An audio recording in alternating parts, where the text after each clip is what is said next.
अरे बोलो भाई, बॉडी हिलता है। अब कुर्बान जाओ।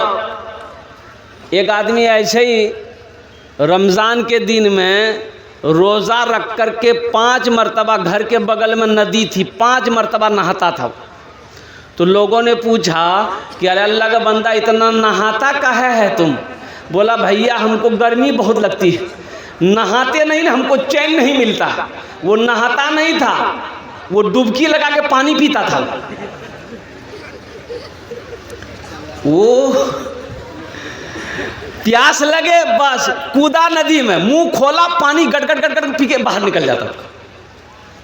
एक रोज बेटा फंस गया, जैसे नदी में कूदा, मुंह खोला पानी के लिए, पीने के लिए, और टेंगड़ा मछली मुंह में घुस गई।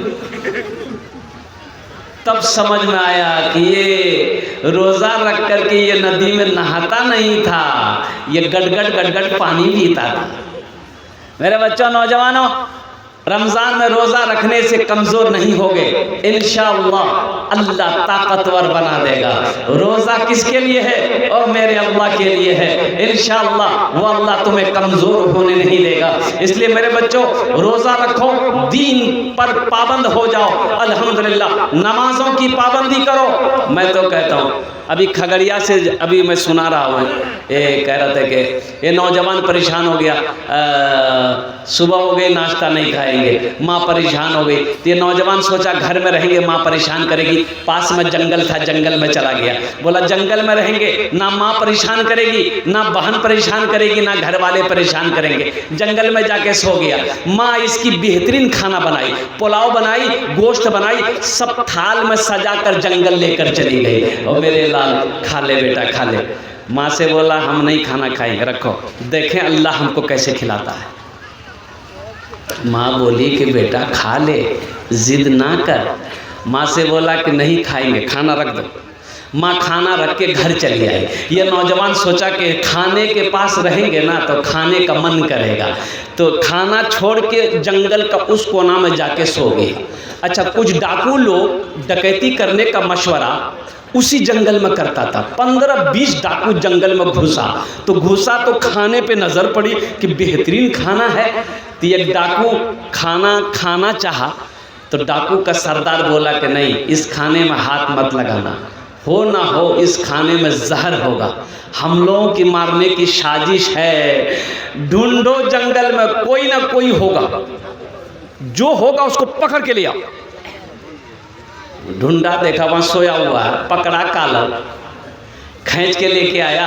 डाकू का सरदार बोला ये खाना किसका है? बोला मेरा है। बोला खाया काहे नहीं? बोला नहीं हम नहीं खाएंगे। बोला नहीं खाएगा? हमको पहले शक था कि कुछ गड़बड़ है, नहीं खाएगा? बोला नहीं खाएंगे। बोला अच्छा। तो एक डाकू का सरदार बोला कि 50 जूता मारो इसको। अब जूता बरसना शुरू हो गया, 25 जूता लगा था, ये हाथ जोड़ के खड़ा हो गया। बोला नहीं हम खाएंगे। बोला खो।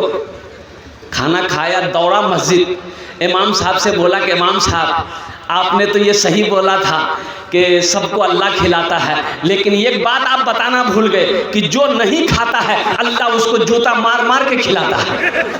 कम से कम ये बता देते तो मेरी समझ में आ जाती। हाँ, मेरा माथे का बाल उड़ गया। तेरे देने से मौला तेरा तो कुछ ना बिगड़ेगा, तेरे देने से मौला तेरा तो कुछ ना बिगड़ेगा, मगर बन जाएगा मेरा इलाही दरगुजर कर दे, मगर बन जाएगा मेरा इलाही दरगुजर कर दे। बड़ा मुजरिम हूँ मैं तेरा इलाही दर गुजर कर दे। आमीन बोले अल्हम्दुलिल्लाह। अपने बच्चों को कुरान पढ़ाओ। मदरसे का जलसा है, अल्हम्दुलिल्लाह सुम्मा अल्हम्दुलिल्लाह। हम नौजवानों से कहते हैं मेरे बच्चों, तुम्हें अखबार पढ़ने का टाइम है, फेसबुक चलाने का टाइम है, अल्लाह अकबर कबीरा, और कुर्बान जाओ तुम्हें व्हाट्सअप चलाने का टाइम है, इंस्टाग्राम चलाने का टाइम है। अगर तुम्हारे पास टाइम नहीं है तो वो कुरान पढ़ने का टाइम नहीं है। ये अफसोस का मकाम है कि मुसलमान का बच्चा हो और कुरान पढ़ना ना जानता हो। ये अफसोस है कि नहीं है भाई? ये कुरान, ये अल्लाह की लारेब किताब, और कुर्बान जाओ 1450 साल का अरसा हो गया। कुर्बान जाओ नौजवानों, मुसलमानों, आज लोग चांद पर पहुंच गया मेरे कुरान को पढ़कर, मेरे कुरान की स्टडी करके, मेरे कुरान को रिसर्च किया, मेरे कुरान को पढ़ा, आज वो चांद पर पहुंच गया। आज ये कुरान हमारे घर में रखा हुआ है, हम भटक रहे हैं, हम भटक रहे हैं। कुरान में क्या नहीं है? कुरान में सब कुछ है, सिर्फ एक चीज़ नहीं है। सिर्फ क्या नहीं है? सिर्फ एक चीज़ नहीं है। कुरान में सिर्फ एक चीज़ नहीं है, बाकी सब है। कुरान में झूठ नहीं है। कुरान में, अरे बोलो भाई बोलो, कुरान में झूठ नहीं है, कुरान में झूठ नहीं है। अपने बच्चों को कुरान पढ़ाओ और कुर्बान जाओ, बच्चे को कुरान पढ़ा दोगे इंशाअल्लाह, फिर उसे मास्टर बनाओ, बेहतरीन मास्टर बनेगा। फिर उसे इंजीनियर बनाओ, बेहतरीन इंजीनियर बनेगा। फिर उसे डॉक्टर बनाओ, इंशाअल्लाह बेहतरीन डॉक्टर बनेगा। फिर उसे प्रोफेसर बनाओ, इंशाअल्लाह बेहतरीन प्रोफेसर बनेगा। अफसोस का मकाम है कि हमारा 40% नौजवान कुरान पढ़ना ही नहीं जानता। ये यहूदी आज कामयाब क्यों है? इसकी तादाद कम है, यहूदियों की तादाद बहुत कम है, बहुत कम है। कुर्बान जाओ, पूरी दुनिया के अंदर में 200 करोड़ 45 लाख 34,203 मुसलमान हैं पूरी दुनिया के अंदर में। 200 करोड़ यहूदी की तादाद 2 करोड़, और पूरी दुनिया के अंदर में मुसलमानों की तादाद 200 करोड़ 45 लाख 34,203। अल्हम्दुलिल्लाह सुम्मा अल्हम्दुलिल्लाह, ये मुसलमानों की तादाद है। लेकिन ये यहूदी आज पूरी दुनिया के अंदर में हावी क्यों है? तो इससे पता ये चला कि यहूदी के घर में जब बच्चा पैदा होता है, जब बच्चा होश संभालता है, जब बच्चा बोलने लगता है, तो यहूदी अपने बच्चे के एक हाथ में किताब देता है, एक हाथ में कलम देता है। एक हाथ में, अरे बोलो भाई बोलो भाई बोलो भाई, एक हाथ में क्या देता है? किताब देता है, एक हाथ में कलम देता है। अब मेरे यहाँ मेरा बच्चा अगर होशमंद हो जाए तो एक हाथ में खुरपी देते हैं, एक हाथ में कचिया देते हैं, जो खेत में जो।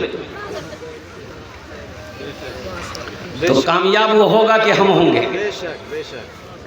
कामयाब वो ना होगा। मुसलमानों, नौजवानों, ये जो मोबाइल है ये किसका है? ये किसका है? किसने बनाया? यहूदियों ने बनाया। ये यहूदियों ने बनाया है। ये जो फेसबुक चलाते हो किसका है? ये यहूदियों का है। ये व्हाट्सएप ये यहूदियों का है। ये इंस्टाग्राम ये यहूदियों का है। और कुर्बान जाओ, ये माइक यहूदियों ने बनाया। तुम क्या बनाए? तुम क्या बनाए? वो लक्स साबुन लगाते हो, यहूदी का कंपनी एजेंट है। ओ फेयर एंड लवली क्रीम लगाते हो, हेयर डोर शोल्डर क्रीम की ना मोटर क्रीम, मेरे नाम की फेयर लवली। देखे एक नौजवान को डिबिया खोला तो हम बोले क्या लगाए रे? बोला क्रीम है। हम बोले कौन क्रीम है? बोला ये गोरा होने का क्रीम है। हमने कहा कि बेटा अगर क्रीम लगाने से आदमी गोरा हो जाता तो वेस्ट इंडीज का खिलाड़ी जितना है क्या उसके पास क्रीम का पैसा नहीं है? अरे नादान, क्रीम लगाने से कहीं आदमी गोरा होता है? और कुर्बान जाओ मेरे बच्चों, नौजवानों, इन भूल भुलैयों से निकलो, अपनी ज़िंदगी को पहचानो। तुम कौन हो अपने आप को पहचानो। हाशिम अमला का नाम सुना? अरे हाशिम की बहुत सारे नौजवान हमारे बच्चे यहाँ पर खड़े हैं और साउथ अफ्रीका टीम से खेलता है। 24 साल का नौजवान, इतनी बड़ी दाढ़ी। आज हमारे बच्चों को दाढ़ी रखने में शर्म आ रही है। मेरा बच्चा दाढ़ी नहीं रख रहा है। क्या नहीं रख रहा है? तो ये कहता है कि दाढ़ी रख लेंगे लोग बुढ़वा कहेगा, बियाह नहीं होगी। का है, जिसके पास दाढ़ी है बियाह नहीं है, उसका बियाह नहीं होगा? अरे होगा कि नहीं होगा? हमको देखो, हुआ कि नहीं हुआ? शेख को देखो, हुआ कि नहीं हुआ? और कुर्बान जाओ।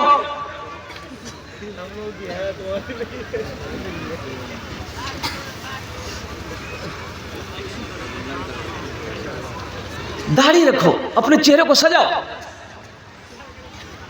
मोइन अली को देखो, इंग्लैंड टीम से खेलता है, इतनी बड़ी दाढ़ी।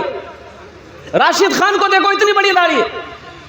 अभी बांग्लादेश का एक खिलाड़ी आया था, ओ कुर्बान जाओ, क्या नाम, मुशफिक नाम था, क्या नाम था, वो बुलबुलिया दाढ़ी थी बेचारे की, छोटी सी दाढ़ी थी लेकिन दाढ़ी रखा। कुर्बान जाइए, उसके पास किस चीज की कमी है मेरे बच्चों, नौजवानों, बताओ? ना पैसे की कमी है, ना शोहरत की कमी है, ना इज्जत की कमी है, लेकिन उनके बावजूद भी वो दीन पर कायम है। हाशिम अमला से कलकत्ता में क्रिकेट खेलने आया था, मीडिया वालों ने घेर लिया, उससे सवाल किया कि आप इन खिलाड़ियों के दरमियान में वाहिद मुसलमान खिलाड़ी हैं, आप कैसा महसूस करते हैं? उन्होंने कहा कि अल्हम्दुलिल्लाह, जब मैं इबादत करता हूं ये लोग मेरी इज्जत करते हैं, ये लोग मेरी इज्जत करते हैं। और हाशिम अमला ने कहा, जब मैं सफर में होता हूं, चाहे वो हवाई जहाज हो, चाहे बस हो, चाहे वो गाड़ी हो, मेरे हाथों में अल्लाह का कुरान होता है, मैं तिलावत करता हूं। बच्चों को अपने साहिबे